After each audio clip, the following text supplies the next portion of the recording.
What is up, everyone? Welcome back to another YouTube video. My name is Mike, full-time media seller. We are here at the storage unit as always. If you haven't noticed, this is a different storage unit from the one that I was at previously. It's a few rows over. I moved basically because they kept raising the rent over there. I was at like $160 a month, so Deb helped me. I moved over here and I'm back at $90 a month, and you get the first few months half off. So listen, even though you start making some money, right? You got a little bit of scratch in your pocket, you still have to keep your overhead expenses down. But today's video is gonna be a fun one. We got what we're selling on Amazon, what we're sending into Amazon. I got a crazy bolo back there, a little story. And I wanna talk about how scalable is this business, right? Because we're only one person. We only have so much time in the day, in the week. And I'm just gonna kind of cover my insight on scaling this and what it would look like if I decided to go down that route. And maybe you're on the fence of, you don't want to be the $10,000 a month guy like myself, and you want to be the $50,000 a month girl. That's a-okay. But what are the steps you would have to take, and kind of what would that look like, right? So first thing we're going to jump into, as always, the YouTube comment of the week. Last week's video, we gave away all the places you can find stuff, right? None of us can say we can't find profitable items anymore because there's like an infinite supply of that type of stuff. So YouTube comment of the week comes from Raccoon Stars member. They said, "You basically gave away all of my sources, LOL, dang it." Well, Raccoon Stars member, growing up, one of my favorite video games of all time was Resident Evil. It took place in Raccoon City, and Stars was like the name of the police department. So I don't know if that's what you're getting at, but shout out to you if that's the case. One of my all-time favorite video game franchises. So yeah, I gave away everything, right? But listen, I'm pretty sure I responded to this and I said, I still have the list right here, right? Because I write things down before I do the video. Most people aren't going to take the advice they see on YouTube. You can give away all the secret sauce, all of the sources. If it's not handed to them, like if I don't knock on the door, hello, I'm here with all this profitable inventory, people really aren't going to get out there and go after it. So as always, I appreciate y'all commenting on the videos. And on to the Discord. For those that don't know, I have a YouTube membership, right? And people kind of like get turned off by the idea of like charging somebody money for like a YouTube membership. But the way I structured it is, we got weekly coaching calls, Amazon, eBay, over 200 people, private Discord, the list goes on, and it's only $2.99 a month. So Discord's awesome, amazing folk over there. Eric says, Eccentrics is starting to issue IP complaints. Per past Sunday's call, Tommy Boy just got an IP complaint. Delete the listing if possible. I had 2 active in inventory, just deleted the listings and submitted a liquidation request. So, benefit of being in groups where people kind of have the same goal of growing their business, looking out for one of another. That's kind of something we pride ourselves on. It's not just like, it's not all fluff. We all want everybody to make money and kind of do it in the safest way possible. Eccentrics came along, they started dropping IP complaints. It's like an exercise company. So everybody said, hey, let me go search my inventory, get rid of that stuff, look out for one another. What goes around comes around. I believe in that. If there's like one true thing in the world, it's karma. And that's why you treat people the way you want to be treated, and you'll be a-okay in this lifetime. Sure, some people get the short end of the stick, but you always feel better just keeping it 150. So shout out to Eric. Listen, if this guy ain't full-time by the end of the year, I might have to drag him out of the Discord and just throw him out onto the side of the street, right? He's trying to grow his business to be full-time instead of working his job. It's possible. It's possible for anybody out there watching this. So shout out to Eric, always chiming in, always giving his 2 cents. It's usually always good info. So yeah, that was a Discord comment of the week. So scaling, let's get into that a little bit before I go into what I sold. So you guys think about it. When I tell you I spend 20 hours a week, my monthly sales are at 10K. Your initial thought is, well, if you spend 40 hours a week, wouldn't your sales be 20K? I would challenge you on that. Well, Mike, you're doing double the work. You should get double the money. Well, the problem with this business is there's only so many sources. So if I doubled my time, I'm going to the same places more often, or I'm driving further, which means I can get to less stores. So I would almost argue if I double my time, it would probably be like a 50% increase versus 100. And depending, you know, like I'm not about driving 3 hours one way. I'm going to be straight up with everybody. 3-hour drive one way, like, listen, some of you are road warriors. I got nothing against you, but that is not the life for me. You know, I've driven down to Maryland. I've driven, you know, I go down to Philly to see family all the time, and that's about 2 hours. So it's not that I don't mind it, but could you imagine like 3-hour one way, like 2-3 times a week? Mike, you ain't got the hustle, dude. You're going to stay broke. To each their own. I'm just talking about what it would look like if I scaled. That's one avenue, the thrift store avenue. Another avenue you could be, I get this a lot, like, Dude, what do you do with your other hours all week? I sit around and I eat cheeseburgers. That's all I do, right? I sit at home. I got a lazy boy recliner. I watch Unsolved Mysteries. I get Grubhub, an endless supply of McDonald's cheeseburgers. That's all I do. You could get stuff online, right? I could spend 10 hours, 20 hours a week. I already have all the stuff that I sold. Everybody has their own, you know, replens list. Go on to eBay, find it for cheap, sell it for what you sold it as, take the profit and go. Easily, that could be another way you could scale. But for some reason, the only way we think we can scale in this media world is truckloads and gaylords. And that is, you know, you're going from small time to big time, right? You need a warehouse or a big ass garage. You need a forklift, or you need some kind of thing to get gaylords off trucks or on the trailers. You need a trailer. There's a lot that comes with that. And there's plenty of people over in the Discord that, you know, go buy gaylords. I got nothing wrong with it, just as long as it makes sense and as long as you can turn and burn through the inventory. So that's kind of one where if it was up to me, that is the route I would go. If it's up to me, right? Like who the heck else is it up to? I just blame. If it was up to me, that's the route I would go. If it was up to Deb, there's no way. But if I were to say, all right, how can I scale this in a way that makes sense? I would just order by the truckload, get a few suppliers, go that route. I stay connected with all my bulk backroom connections, right? Because that's always going to be fresh inventory. You get at a great price or next to nothing. But that is the route I would go. I would not expand my thrifting route. Just because you don't know what you're going to get in thrift stores. You can walk in, you can drive 3 hours and they could have nothing. It could be picked over. There's so many, you know, variables in that versus just back up the truck, drop the Gaylord, scan it, get rid of the duds, that type of business model. So if I were to scale, maybe sometime in the future, who knows if the house I ever purchase, like I've been talking about buying a house now for like a year and a half. And I know you guys are probably like, Mike, just buy a damn house. Listen, I want something that makes sense economically and makes sense locationally. Is locationally even a word? I just made it up. I want to get away from the riffraff, right? I want to live out in the middle of nowhere. I want something that's a good price. I can't fix stuff up, guys.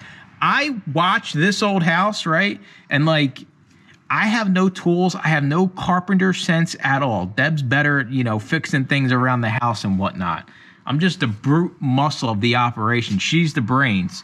So I'm waiting to find something that makes sense. I know the market's crazy. The market's never going to come down again. I 100% get that, but everything I've done this far has been calculated, and I don't want to misstep. And Deb always has to reel me back in on this. It's like, we're not just buying a house to buy a house. Like, she tells me to shut up all the time because I'm on Trulia like every night. Like, am I going to find my lucky house tonight? She's like, it'll come, be patient. And I do think she's right. And I do get frustrated, you know, storage unit life's not all it's cracked up to be, but it is what it is. And, you know, it allows us, you know, we got her fabric here, you all kinds of stuff over here as well. So it makes sense, but I will eventually find the house. And scaling, maybe when I have a house, I got a garage and I can get, you know, 8 Gaylords delivered to me at a time, and I don't have to drive all around the world to thrift stores. 100%, I would be all for it. I wouldn't even think twice about it. All right. Just read a text from Deb. Opening up my phone to look at what's sold. You ready for this one? I'm going to have you help me with something when you get home with the devil face, right? So like, God only knows what kind of mess she's going to get me in. I'm just going to stay at the storage unit all night because she's probably got some. The last big thing was she wanted to re-wallpaper her one wall behind her embroidery machines. Just take me to Home Depot, Mike. I could do it myself. It just comes in a roll of the wallpaper and you just roll it up the wall. Just take me. This is on my day off, right? So we go to Home Depot. Buy all the rolls of wallpaper. It's cheap. It's like $30 a roll. She needed like 3-4 rolls. Get home. She tries to do the first one, and it ain't as easy as they make it seem. It's bubbling up. It took like 4 hours. And yes, I had to help her every single minute along the way. So I'm kind of ragging on her right now. But hey, I got to get my punches in when I can, right? Y'all know she's like 8 feet taller than me. So when we square up to fight, I'm like, whoo. Because I'm a midget. I'm at like 4'2", and she's like 6'9". So what do you gotta do? You know, I just gotta punch upstream here when I get into fisticuffs with her. But what do we sell on Amazon? This is a special edition. This is multi-pack edition. Woo! Things that have more than one disc. Not talking like season sets. I'm talking like multiple movies. You know, kind of like this one I have here. Halloween 2 and Halloween 3. This is a weird one to see in a set just because Michael Myers isn't even in Halloween 3, right? Like Jamie Lee Curtis isn't even in the third one. So why the hell would you pair these two up? I don't know. We're way off the wheels this video. We just lost track of how to grow your business. I'm talking about Deb, a Halloween. Get me to the damn what did I sell? All right, first up, Saturday Night Fever / Staying Alive. This is a John Travolta dancing double DVD feature, sold for $26.78. Profit was $15.88. Sold pretty fast. John Travolta, he's a decent actor. I don't feel any type of way about him. I don't hate him. I don't love him. He made me $15, so I mean, I guess I don't mind the guy. All right, next one. The Famous Films of Ray Harryhausen. Legendary Monster Series. Jason and the Argonauts. The Seventh Voyage of Sinbad. The Golden Voyage of Sinbad. Sinbad and the Eye of the Tiger. And the Three Worlds of Gulliver. No idea, but I know when I seen this thing on the shelf, I was like, this is going to be a banger. And it was. Sold it for $49.90. Profit was $35.16. I believe I paid $2 or $3 for that. Can't beat it, right? You know, like $35, some crazy little DVD set.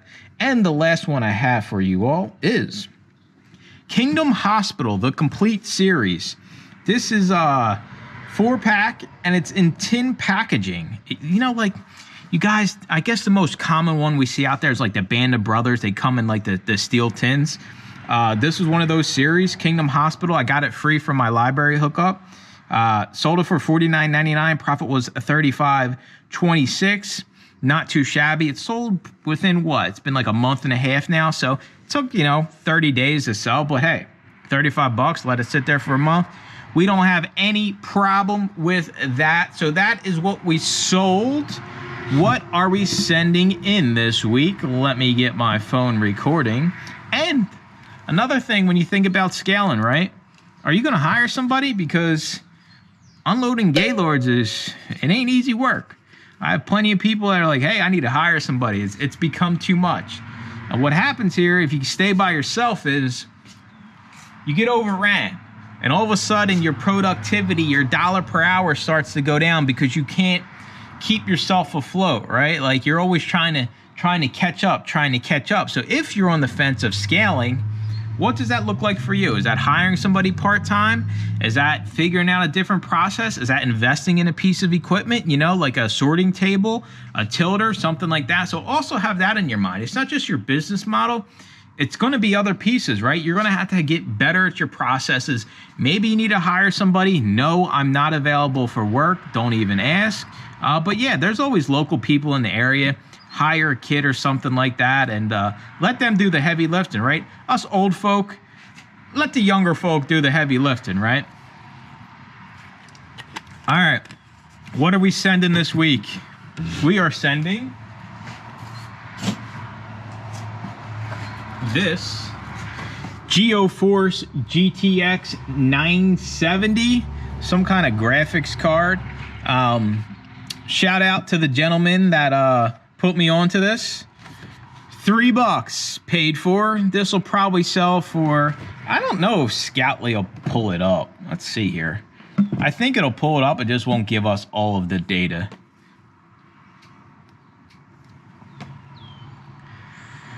It's thinking, yes. So there's no used FBA. It's new 350. I'm thinking probably list this at like 275. Make around like 225-ish. Maybe a little bit more, maybe a little bit less. Paid $3 for this.